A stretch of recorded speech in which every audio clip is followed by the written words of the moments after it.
ശ്രീജിത്ത്, ഈ പൂരം നടത്തിപ്പിന്റെ കാര്യത്തിൽ നാളെ തീരുമാനം വരും. ഈ സർക്കാർ എന്ത് തീരുമാനം എടുത്താലും അതിനോട് യോജിക്കുമെന്നാണല്ലോ ദേവസ്വങ്ങൾ പറയുന്നത്. എന്തൊക്കെയാണ് വിവരങ്ങൾ ശ്രീജിത്ത്? ഡോക്ടർ ഉന്മേഷ്, സംസ്ഥാന സർക്കാർ എന്തായാലും ഈ വിഷയത്തിൽ ഒരു തീരുമാനം മുന്നോട്ട് വെക്കാനില്ല, അല്ലെങ്കിൽ ഒരു നിർദ്ദേശം മുന്നോട്ട് വെക്കാനില്ല എന്നൊരു നിലപാടിലേക്ക് അവർ പോകുന്നു എന്നാണ് നമ്മൾ ഈ ഒരു ഘട്ടത്തിൽ കാണുന്നത്.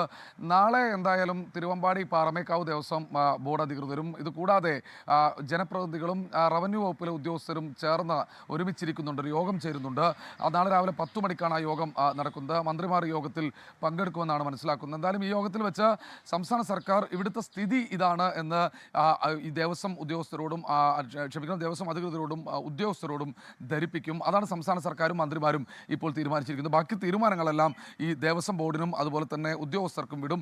അവർ ചേർന്ന് ഒരു സമവായം ഉണ്ടാക്കിയതിനു ശേഷം പൂരം എത്തരത്തിൽ നടത്തണം എന്നതിനെക്കുറിച്ച് ഒരു അന്തിമമായ ഒരു ധാരണയുണ്ടാക്കി അതുപോലൊരു തീരുമാനം നടപ്പാക്കുക എന്നതാണ് ഇപ്പോൾ അവരുടെ മുൻപിലുള്ള ഏക പോംവഴി ആയിട്ടുള്ളത്. എന്തായാലും ഈ ഒരു ഘട്ടത്തിൽ തിരുവമ്പാടി പാറമേക്കാവ് ദേവസ്വങ്ങളും കാര്യമായ രീതിയിൽ ഒരു ബലം പിടുത്തം ഈ പൂരം നടത്തണം, ശക്തമായ രീതിയിൽ അല്ലെങ്കിൽ ആഘോഷപൂർവ്വം നടത്തണമെന്ന തരത്തിലേക്ക് പോകുന്നില്ല എന്നതുകൂടി കാണാതിരുന്നുകൂടാ. തിരുവമ്പാടി ദേവസ്വം സെക്രട്ടറിയും അതുപോലെ തന്നെ പാറമേക്കാവ് ദേവസ്വം സെക്രട്ടറിയും ഒരുപോലെ പറയുന്നത് ആചാരങ്ങൾ പാലിച്ചുകൊണ്ട് സംസ്ഥാന സർക്കാരിൻ്റെ മാർഗ്ഗനിർദ്ദേശങ്ങൾ പാലിച്ചുകൊണ്ട് കൃത്യമായ രീതിയിൽ ഒരു പൂരം നടത്തിപ്പ് അത് എന്താണ് സംസ്ഥാന സർക്കാരിൻ്റെ തീരുമാനം തങ്ങൾ അംഗീകരിക്കുന്നു എന്നാണ് പറയുന്നത്. തിരുവമ്പാടി ദേവസ്വം ബോർഡാകട്ടെ ഒരുപടി കടന്നുകൊണ്ട് ഇനി വെടിക്കെട്ട് നടത്താനില്ല എന്ന ഒരു തീരുമാനത്തിലേക്ക് കൂടി അവർ എത്തിയിട്ടുണ്ട്. കാരണം അവർക്ക് ഇനി പൊട്ടിക്കാനുള്ള വെടിക്കോപ്പുകൾ ഇല്ലതാനും അത് പൂർണ്ണമായി ഒരു സ്ഫോടനമായി മാറിക്കഴിഞ്ഞു. അതുകൊണ്ട് അവർക്കിനിയില്ല. പാറമേക്കാവ് ദേവസ്വം ബോർഡിൻ്റെ ദേവസ്വത്തിൻ്റെ വെടിക്കോപ്പുകൾ സൂക്ഷിച്ചിരിക്കുന്നത് അത് മുതലമടയിലാണ്. അവിടെയും ഇത്തരത്തിൽ കൃത്യമായ രീതിയിൽ പരിശോധനകൾ നടക്കുന്നുണ്ട്. അവിടെ സ്റ്റോപ്പ് മെമ്മോ പാലക്കാട് ജില്ലാ കളക്ടർ നൽകുന്നൊരു സാഹചര്യമുണ്ട്. അപ്പോൾ തിരുവമ്പാടി പാറമേക്കാവ് ദേവസ്വം ബോർഡ് ദേവസ്വം ഉദ്യോഗസ്ഥർ ചേർന്ന് സംസാരിക്കും ഇന്ന് വൈകുന്നേരത്തോടുകൂടി.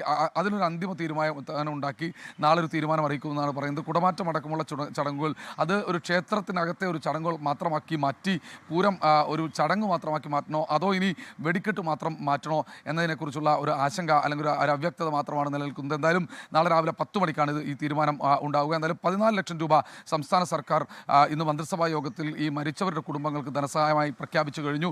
10 ലക്ഷം രൂപ മുഖ്യമന്ത്രിയുടെ ദുരിതാശ്വാസ നിധിയിൽ നിന്നും ബാക്കി തുക 4 ലക്ഷം രൂപ മറ്റു തരത്തിലും നൽകാനാണ് ഇപ്പോൾ തീരുമാനമെടുത്തിരിക്കുന്നത്. 2 ലക്ഷം രൂപ അടിയന്തരമായി പരിക്കേറ്റവർക്ക് ധനസഹായം നൽകാൻ തീരുമാനമെടുത്തിട്ടുണ്ട്. ഇതുകൂടാതെ മുഴുവൻ ചികിത്സാ ചെലവുകളും അത് സർക്കാർ സ്വകാര്യ ആശുപത്രികളിൽ നിന്നുള്ള പ്ലാസ്റ്റിക് സർജറി അടക്കമുള്ള കാര്യങ്ങൾക്കുള്ള മുഴുവൻ ചികിത്സാ ചിലവുകളും സംസ്ഥാന സർക്കാർ വഹിക്കാനാണ് ഇപ്പോൾ തീരുമാനമായിരിക്കുന്നത്. ഒരു അസാധാരണ ദുരന്തമായി ഈ ഒരു സവിശേഷ ദുരന്തമായി ഈ ഒരു ഘട്ടത്തിൽ പ്രഖ്യാപിച്ചിട്ടുണ്ട്. അത് അത്തരത്തിലുള്ള ഫണ്ട് റിലീസ് ചെയ്യാൻ കൂടി വേണ്ടിയാണ് ആ ഒരു തീരുമാനമെടുത്തിരിക്കുന്നത്. എന്തായാലും അവിടെ വിളകൾക്കോ അല്ലെങ്കിൽ തൊട്ടപ്പുറത്തെ വീടുകൾക്കോ നാശനഷ്ടം സംഭവിച്ചവർക്ക് എത്രയും പെട്ടെന്ന് ധനസഹായം നൽകാൻ അത് എണ്ണി തിട്ടപ്പെടുത്താൻ ഒരു കമ്മിറ്റിയെ ഇപ്പോൾ തന്നെ ജില്ലാ ഭരണകൂടത്തോട് നിർദ്ദേശിക്കാൻ തീരുമാനിച്ചിട്ടുണ്ട്. അല്ലെങ്കിൽ അവരോട് ആ ഒരു തീരുമാനം അറിയിക്കാൻ വേണ്ടി പറഞ്ഞിട്ടുണ്ട്.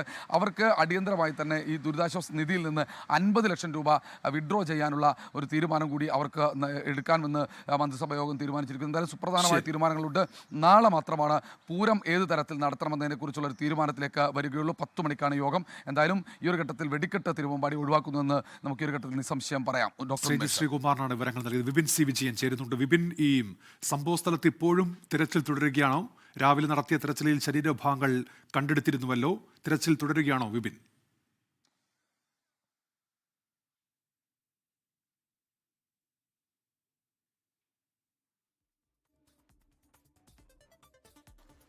ഉച്ചയോടെ തന്നെ ഈ ശരീരഭാഗങ്ങൾക്കായിട്ടുള്ള തിരച്ചിൽ ഏറെക്കുറെ അവസാനിപ്പിച്ചിരുന്നു. ഇനി ഈ ഒരു അപകടം നടന്നിട്ടുള്ള ഈ ഒരു പ്രദേശത്തിന് ചുറ്റുമുള്ള വയലുണ്ട്. ആ വയലിലുള്ള പരിശോധന നാളെയും നടത്തുമെന്നുള്ളതാണ്. ഇപ്പോൾ ഫോറൻസിക്കിന്റെ പരിശോധനയാണ് ഉന്മേഷ് ഈ പ്രദേശത്ത് നടന്നുകൊണ്ടിരിക്കുന്നത്. അതായത് സ്ഫോടനം ഉണ്ടായിട്ടുള്ള ഈ വെടിപ്പുര ഉണ്ടായിരുന്ന ഈ ഒരു സ്ഥലത്ത് അവിടെ പോലീസിന്റെയും അതുപോലെ തന്നെ ഫോറൻസിക് വിദഗ്ധരുടെയും പരിശോധന ഇത് ഇപ്പോഴും തുടരുകയാണ്. നമ്മൾ ഈ ദൃശ്യങ്ങളിൽ കാണുന്ന പോലെ തന്നെ അവരവരുടെ തെളിവ് ശേഖരിക്കുന്നതിന്റെ ഭാഗമായിട്ടുള്ള ഒരു തിരച്ചിൽ, ഒരു പരിശോധന അത് ഈ മണിക്കൂറിലും തുടരുന്നു എന്നുള്ളതാണ്. ഇങ്ങനെ വിവിധ വകുപ്പുകൾ ഇവിടെ എത്തി വിവരങ്ങൾ ശേഖരിച്ചിരുന്നു. അവരുടെ തിരച്ചിലുകൾ നടത്തുന്നുണ്ട്. അത് അവസാനിപ്പിച്ച് അവർ ഏറെക്കുറെ മടങ്ങുകയും ചെയ്തിരിക്കുന്നു.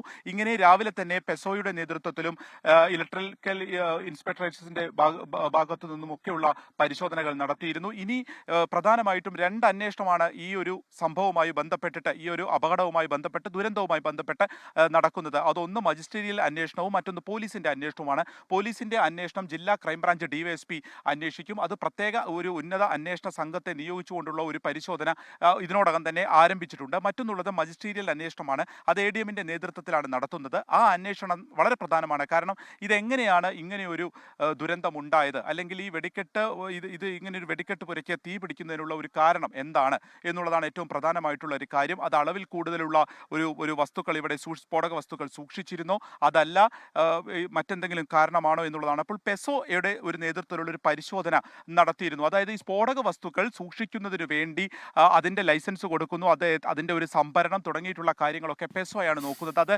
വാണിജ്യ വ്യവസായ മന്ത്രാലയത്തിന് കീഴിലുള്ള ഒരു ഓർഗനൈസേഷൻ, ഒരു ഏജൻസി ആയിട്ട് പ്രവർത്തിക്കുന്ന ഒരു സ്ഥാപനമാണ്. ഇവിടെ നിന്നുള്ള പ്രത്യേക അന്വേഷണ സംഘം ഇവിടെ എത്തുകയും പരിശോധിക്കുകയും ചെയ്തു. അപ്പോൾ സാധാരണഗതിയിൽ ഇപ്പോൾ ഇവിടുന്ന് രക്ഷപ്പെട്ട ആളുകളൊക്കെ പറയുന്ന ഒരു ചൂട് കാരണം അത് ഒരു പൊട്ടിത്തെറിക്കിലേക്ക് മാറിയോ എന്നുള്ളതാണ്. പക്ഷേ ഇതിനേക്കാൾ ചൂടൊക്കെയുള്ള സ്ഥലങ്ങളിൽ സ്വാഭാവികമായിട്ടും ഇങ്ങനെ വെടിക്കെട്ട് കോപ്പുകളൊക്കെ തന്നെ സൂക്ഷിക്കാറുണ്ട്. അപ്പോൾ അതാകാനുള്ളൊരു സാധ്യതയില്ല എന്നുള്ളൊരു പ്രാഥമികമായിട്ടുള്ള നിഗമനം മാത്രമാണ്. പക്ഷേ ഇവിടെ താൽക്കാലികമായി ഇലക്ട്രിസിറ്റി എടുത്തിട്ടുണ്ട്. ആ വൈദ്യുതിയിൽ നിന്ന് അങ്ങനെ ഏതെങ്കിലും ഒരു ഷോർട്ട് സർക്യൂട്ട് ഉണ്ടായിട്ടുണ്ടോ എന്നുള്ള ഒരു പരിശോധന കൂടി ഈ ഘട്ടത്തിൽ നടത്തിയിട്ടുണ്ട്. അപ്പോൾ വൈദ്യുതി വകുപ്പിന്റെ ഈ ഒരു പരിശോധന വളരെ നിർണായകമാണ്.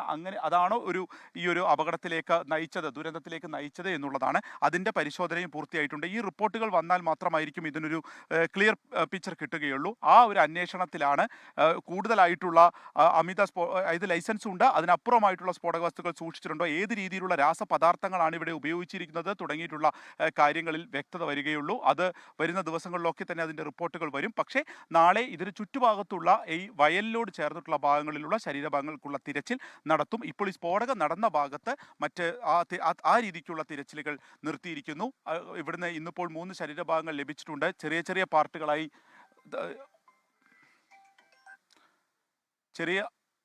ഹലോ വിപിൻ സി വിജയനാണ് വിവരങ്ങൾ നൽകിക്കൊണ്ടിരിക്കുന്നത്.